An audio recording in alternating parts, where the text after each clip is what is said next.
नमस्कार। देश प्रदेश व दुनिया की तमाम बड़ी खबरों में आपका स्वागत है।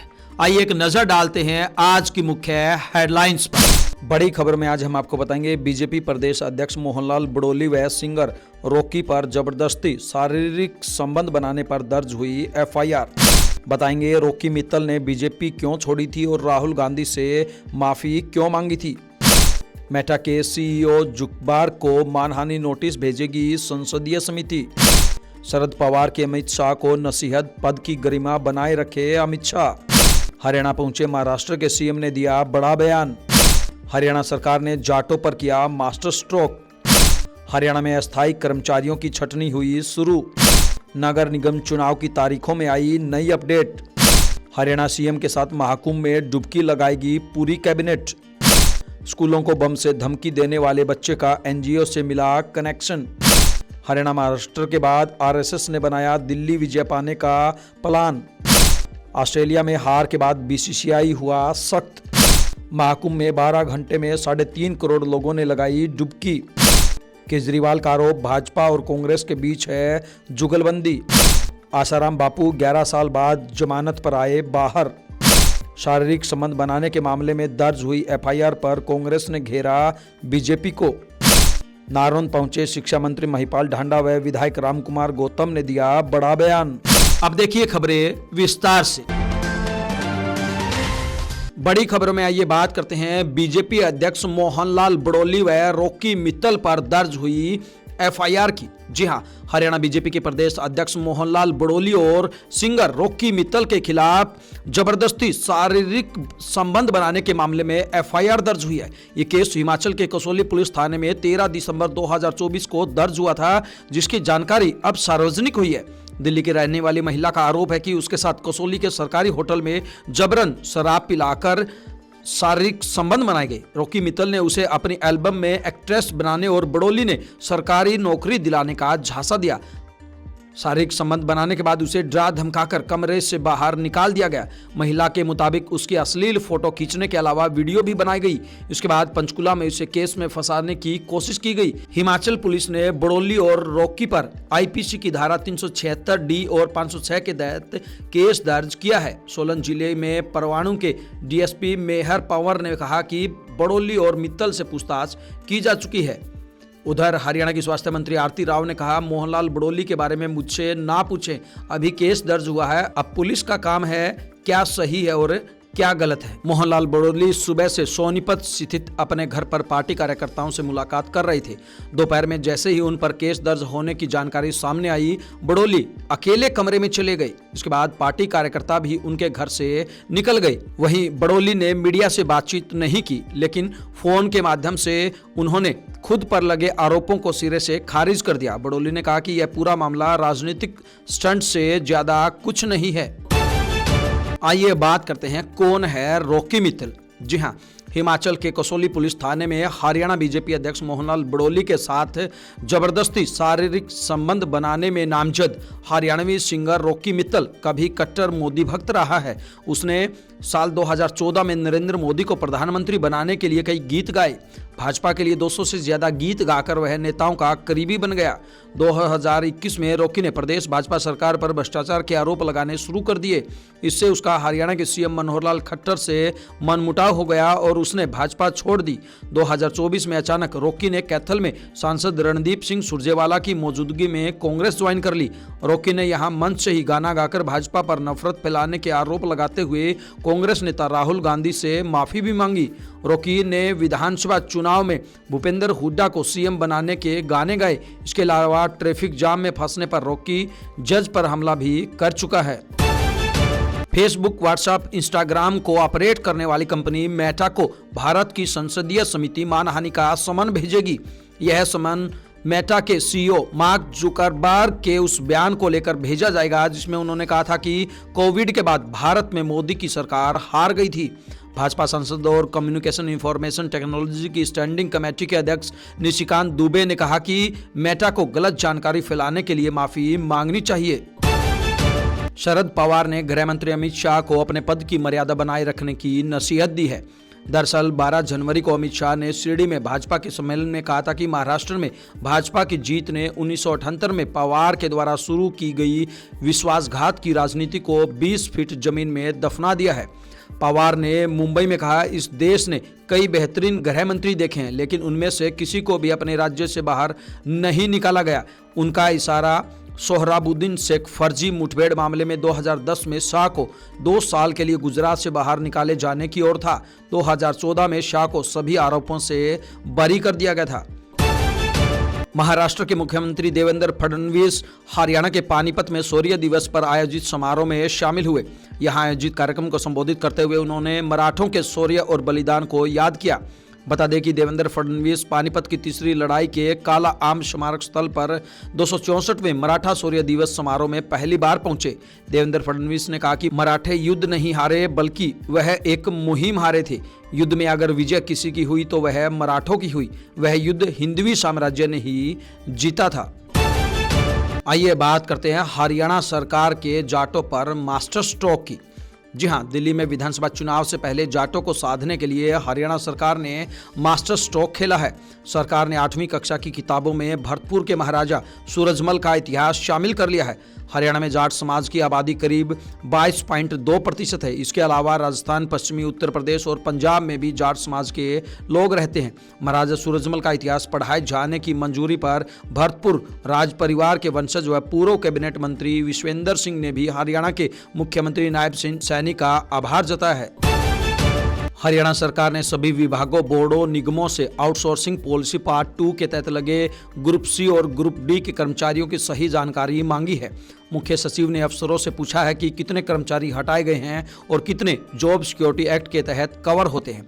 उधर हरियाणा कर्मचारी चयन आयोग ने ग्रुप सी और ग्रुप डी के तहत जिन उम्मीदवारों का चयन किया था, उनकी नियुक्ति के बाद अस्थायी तौर पर लगे कर्मचारियों की छंटनी शुरू कर दी है। इन सबके बीच मुख्य सचिव विवेक जोशी ने सभी विभागों को पत्र जारी कर कहा है कि नियमित कर्मचारियों की नियुक्ति के बाद सभी जॉब सिक्योरिटी के तहत कवर नहीं होने वाले अस्थायी कर्मचारियों को हटाने के आदेश दिए हैं।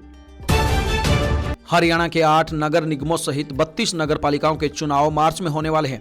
इन चुनावों को सत्तासीन भाजपा और विपक्ष के बीच वोटों की एक और लड़ाई के मद्देनजर मिनी विधानसभा चुनाव करार दिया जा रहा है। कुछ नगर निगमों की मतदाता सूचियों को अंतिम रूप नहीं दिया जाना एमसी चुनाव में देरी का प्रमुख कारण है, जो पहले से ही काफी समय से लंबित है। सूत्रों ने कहा कि हिसार और रोहतक नगर निगमों के लिए अंतिम मतदाता सूची 15 जनवरी को प्रकाशित की जाएगी। दूसरी ओर करनाल और यमुनानगर नगर निगमों की मतदाता सूची 28 जनवरी तक जारी की जाएगी। अन्य नगर पालिकाओं की मतदाता सूची राज्य निर्वाचन आयोग की वेबसाइट पर पहले ही डाल दी गई थी। एक वरिष्ठ अधिकारी ने कहा कि एकल चरण के एमसी चुनाव के कार्यक्रम की घोषणा 8 फरवरी के बाद की जाएगी। हरियाणा के मुख्यमंत्री अपनी कैबिनेट के साथ जाएंगे महाकुंभ में। जी हां, उत्तर प्रदेश के प्रयागराज में आयोजित हो रहे महाकुंभ जाने की हरियाणा के मुख्यमंत्री और उनके पूरी कैबिनेट की डेट तय हो गई है। सीएम नायब सैनी अपने सहयोगियों के साथ 7 फरवरी को महाकुंभ स्नान के लिए प्रयागराज जाएंगे। दिल्ली के 400 स्कूलों में बम की फर्जी धमकी देने वाले के बारे में नई जानकारी सामने आई है। दिल्ली पुलिस ने बताया कि आरोपी 12th का स्टूडेंट है। उसकी फैमिली एक एनजीओ के संपर्क में थी जो अफजल गुरी की फांसी का विरोध कर रहा था। पुलिस ने बताया कि हमारी टीमों ने 8 जनवरी को आई ईमेल के बाद नाबालिग को ट्रैक किया। ईमेल भेजने वाला नाबालिग था, इसलिए टीम ने फोरेंसिक जांच के लिए उसका लैपटॉप और मोबाइल फोन अपने कब्जे में ले लिया। हालांकि नाबालिग को हिरासत में नहीं लिया गया है। दरअसल दिल्ली में 2024 में मई से लेकर दिसंबर तक 50 बार बम की धमकियां भेजी गई। इसमें सिर्फ स्कूल ही नहीं, अस्पताल, एयरपोर्ट और एयरलाइंस कंपनियां भी शामिल है। इस महीने 4 बार स्कूलों को बम से उड़ाने की धमकी दी जा चुकी है। दिल्ली चुनाव में अब आरएसएस भी कूद पड़ी है। जी हां, उन्होंने कहा कि हम अरविंद केजरीवाल की वो छवि सामने लाएंगे जिसे मुफ्त की योजनाओं ने ढक रखा है। सनातन विरोधी, चुनावी हिंदू और तुष्टीकरण करने वाले केजरीवाल जैसे करीब 10-11 मुद्दे हैं। ये सीधे केजरीवाल की छवि पर वार करेंगे। हम उनका असली चेहरा लोगों के बीच लाएंगे। हम आपको बता दें कि हरियाणा और महाराष्ट्र के बाद दिल्ली में चुनाव के लिए आरएसएस ने काम करना शुरू कर दिया है। आरएसएस के एक पदाधिकारी बताते हैं कि हमारा प्लान केजरीवाल की हिंदू विरोधी छवि जनता के सामने लाना है। सेवा भारती संगठन झुग्गी बस्तियों में एक्टिव हो गया है। समय सेवक भी 17 जनवरी से लोगों के बीच जाना शुरू कर देंगे। आइए बात करते हैं बीसीसीआई के सख्त रवैये की। जी हां, टीम इंडिया अब विदेशी दौरे पर गई तो वहां बस से ही सफर करेगी। 45 या इससे ज्यादा दिन का टूर हुआ तो परिवार और पत्नियां सिर्फ 14 दिन ही साथ रह पाएंगे, न कि पूरे टूर के दौरान साथ रहेंगे। ऑस्ट्रेलिया में बॉर्डर गावस्कर ट्रॉफी में 3-1 से हार के बाद बीसीसीआई ने ये नए नियम लागू किए हैं। इसका मकसद टीम के बीच बॉन्डिंग को बढ़ाना और खेल पर फोकस करना है।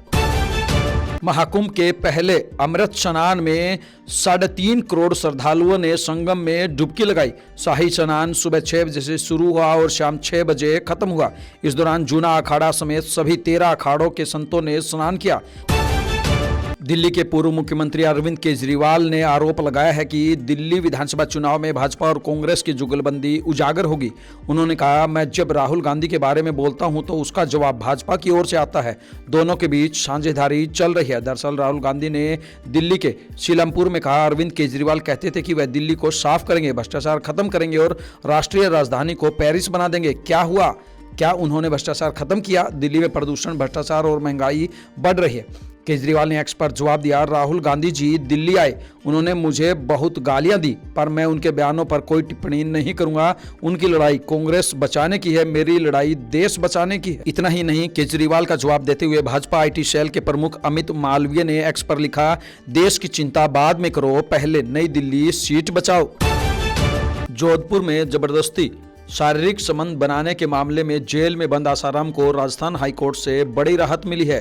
आसाराम की ओर से सजा स्थगन व जमानत के लिए पेश याचिका पर सुनवाई हुई। आसाराम के वकील निशांत बोड़ा ने बताया, उम्र और स्वास्थ्य को देखते हुए आसाराम को 31 मार्च तक अंतरिम जमानत दी गई है।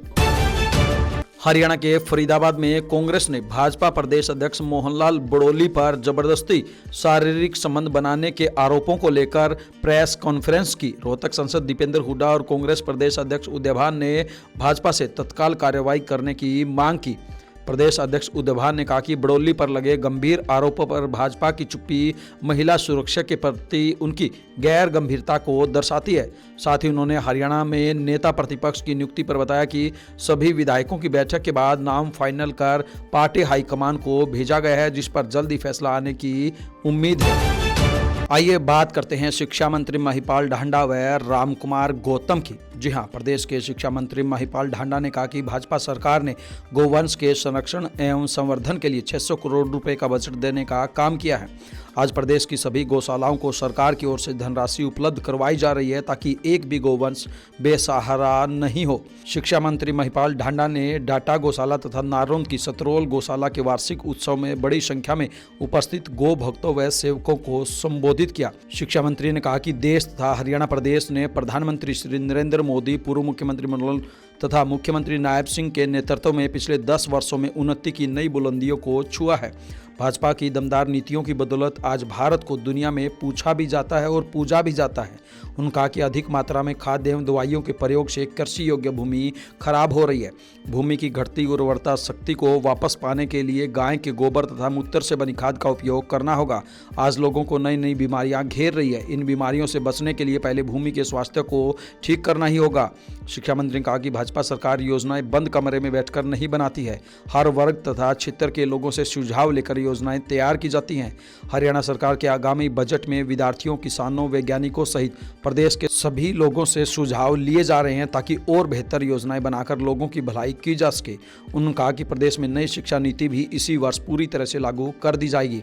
उन्होंने गौशाला, डेयरी, डाटा तथा नारनौंद स्थित सतरोल गौशाला को क्रमशः 25 तथा 21 लाख रुपए की राशि विभिन्न विकास कार्यों के लिए देने की घोषणा भी की।